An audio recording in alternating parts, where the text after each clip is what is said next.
കൗമാരപ്രായക്കാരുടെ sexual behaviour മാറും, അവരുടെ sexual ചിന്തകൾ മാറും.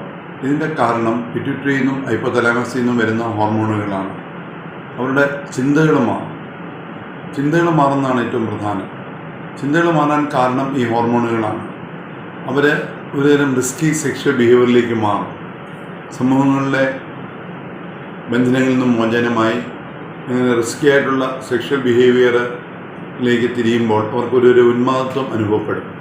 ഈ ഹോർമോണുകൾ ബ്രെയിനിൻ്റെ ആക്ടിവിറ്റിയെ നിയന്ത്രിക്കുന്നതുകൊണ്ടാണ്. ഹോർമോണുകൾ ആ ബ്രെയിനിൻ്റെ ഉന്മാദത്വം തരുന്ന ഏരിയയെ സ്റ്റിമുലേറ്റ് ചെയ്യും. ഇപ്പോൾ നിയമങ്ങൾ ബ്രേക്ക് ചെയ്യുമ്പോൾ, ഉദാഹരണത്തിന് ഒരു നിയമം ലംഘിച്ച് ബൈക്ക് ഓടിക്കുമ്പോൾ ആ ഒരു പയ്യന് ഉന്മാദത്വം വരും.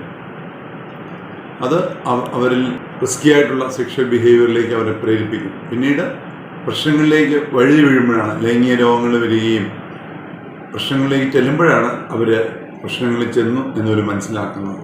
ഇതാണ് അഡോളസെൻ്റ്. ഇതാണ് നമ്മൾ വളരെ സിമ്പിളായിട്ട് പറഞ്ഞാൽ അഡോളസെൻ്റ് സെക്ഷൽ ബിഹേവിയറിൽ വരുന്ന പ്രശ്നങ്ങൾ. ഈ ഹോർമോണുകൾ സെക്ഷൽ തോട്ട് പ്രോസസിനെ അഫക്റ്റ് ചെയ്യും. ഇത് അധ്യാപകരും മാതാപിതാക്കളെ കുഞ്ഞുങ്ങളെ പറഞ്ഞ് മനസ്സിലാക്കേണ്ടതായിട്ടുണ്ട്.